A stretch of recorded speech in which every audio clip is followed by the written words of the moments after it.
Welcome to Nasdaq Trade Talks. I'm Jill Malandrino, global markets reporter at Nasdaq. Joining us for this segment, we have Mark Marex, senior index specialist with Nasdaq Index Research, for a monthly performance review of Nasdaq indexes. And Mark, it really was quite the month, with the exception of a couple commodity indexes here and there for Nasdaq indexes. Yeah, Jill, pretty solid, positive month for most of the indexes we track closely here within Nasdaq. It's a group of about 70 of them. And you can see on this first slide, what I've broken out is on the left, the Nasdaq featured indexes, on the right, the Nasdaq global indexes. Not a lot of red on this page, right? The PHLX gold silver sector index really sticks out like a sore thumb, down almost 7%. In August. Everything else in positive territory, and pretty solidly positive territory too.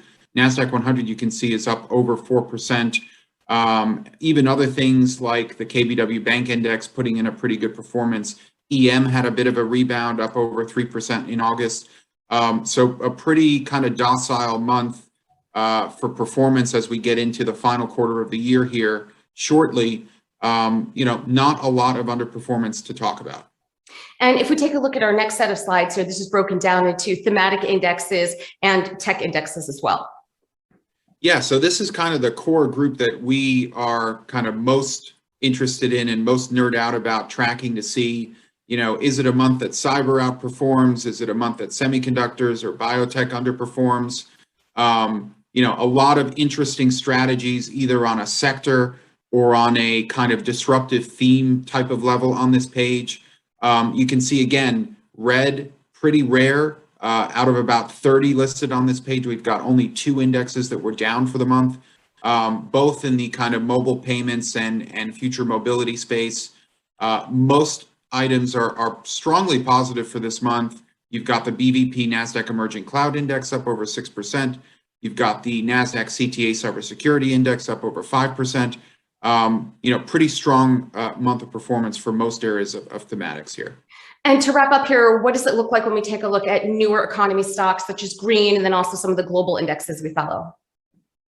Yeah, so upper left, that's got your kind of green economy index, specialized indexes broken out.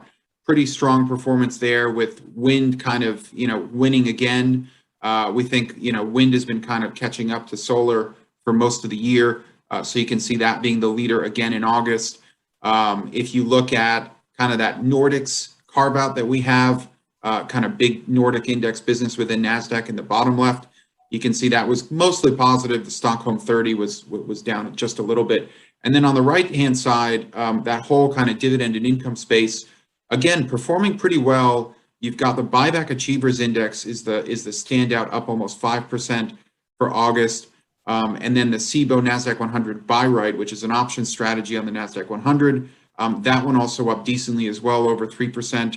Again, continuing the theme, very little red on this page. You've got the multi-asset and then the Nasdaq Gold Flows Index, that the commodity-related income index, are both negative, but not strongly negative for the month.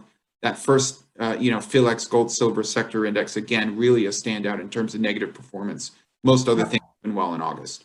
All right, Mark, appreciate the insight as always. Thanks for joining us on Trade Talks. I'm Jill Malandrino, global markets reporter at Nasdaq.